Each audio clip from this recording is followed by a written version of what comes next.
जय श्री राधे दोस्तों। कार्तिक के महीने में आखिरी 5 दिन पंच भिक्षु की कहानी सुननी चाहिए। कार्तिक में सुबह 5 दिन पंच भिक्षु की पूजा करें। एकादशी द्वादशी को उपवास रखें और 13 को जिमली, 14 और पुण्य को उपवास रखें।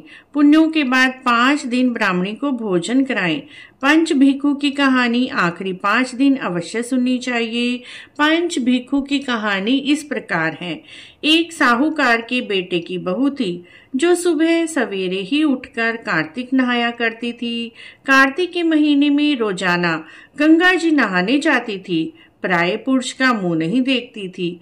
एक राजा का लड़का था। जब भी गंगा जी नहाने जाता तो सोचता, इतनी सुबह कौन नहाने आता है, मुझसे पहले कौन नहाकर चला जाता है। 5 दिन कार्तिक के रह गए।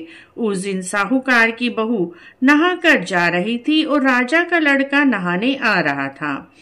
खुड़का सुनकर वह साहूकार की बहू जल्दी जल्दी जाने लगी और जल्दी में उसकी माला और मोजड़ी वहीं छूट गई।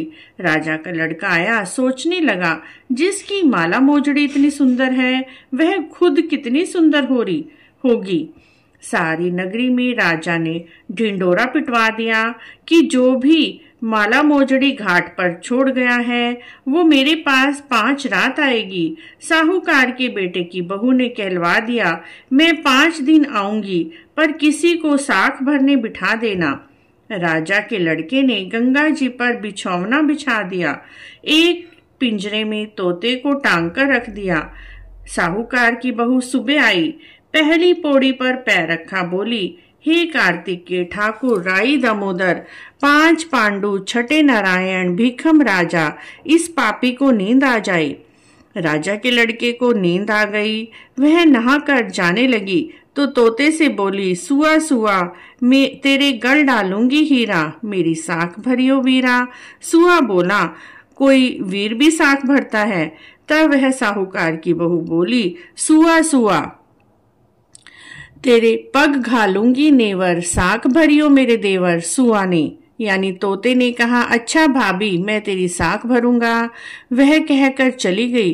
राजा का लड़का हड़बड़ाकर उठा और तोते से पूछा, सुआ सुआ, वह आई थी, कैसी थी? सुआ बोला, आभा किसी बिजली, होली किसी छल, केला किसी कामनी, गुलाबी का सा रंग। राजकुमार ने कहा, आज मैं उंगली चीर कर बैठूंगा, फिर मुझे नींद नहीं आएगी। दूसरे दिन वह अपनी उंगली में चीरा लगाकर लेट गया। जब वह आई तो भगवान से उसने फिर से प्रार्थना की, हे भगवान, यदि मैं सच्ची हूँ तो इस राजकुमार को नींद आ जाए। और जब वह फिर से नहाकर चली तो राजकुमार ने उठकर तोते से पूछा। तोते ने वही बात दोहराई और कहा, वह तो नहाकर चली गई। अब राजकुमार ने सोचा, तीसरा दिन है, अब तो मैं मिर्ची डालकर आंखों में बैठूंगा।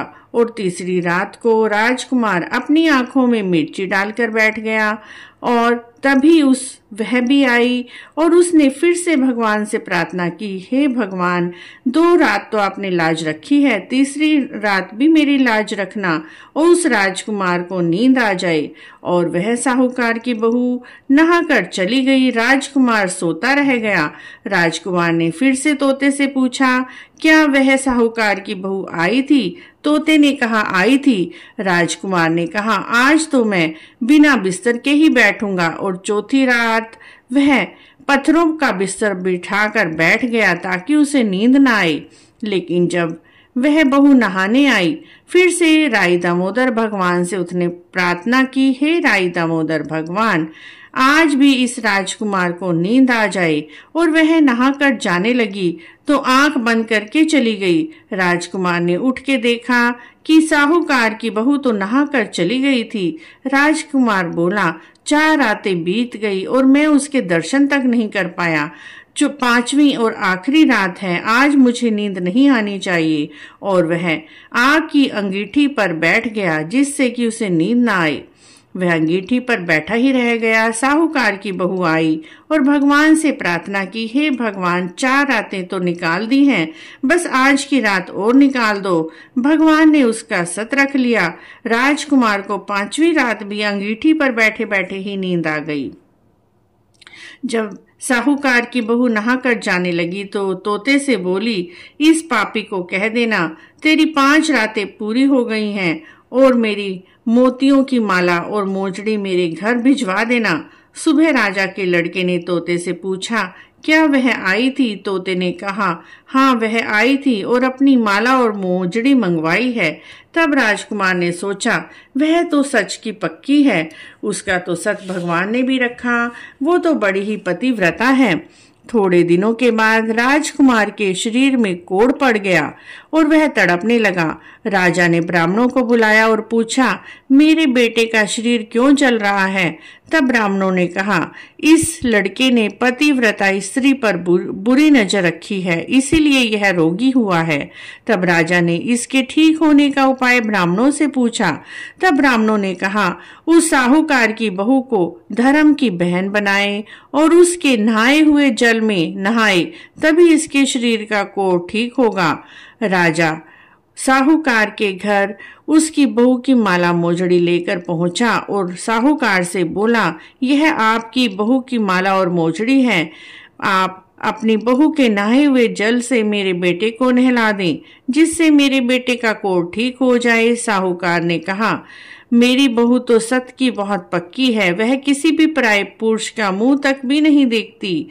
यह नाली है, जब वह नहाएगी तो नाली में से पानी नीचे गिरेगा और राजकुमार को इस नाली के नीचे बिठा दो। जब वह नहाएगी उसके नहाए का पानी इसके ऊपर गिरता रहेगा। राजकुमार नाली के नीचे बैठ गया। जब साहूकार की बहू नहाई तो उसके नहाए का पानी उसके शरीर पर गिरा, जिससे उसकी चंदन जैसी काया हो गई। हे पंच भिखु देवता, जैसे साहूकार की बहू का सत रखा, वैसे हमारा भी रखना, सबका रखना। इस कहानी को कहने वाले, सुनने वाले, हुंकारा भरने वाले सारे परिवार का रखना। इस तरह से कार्तिक के आखिरी 5 दिन पंच भिखु की कहानी सुनने मात्र से सारे रोग, दुख, कष्ट दूर होते हैं, सभी मनोकामना पूरी होती है।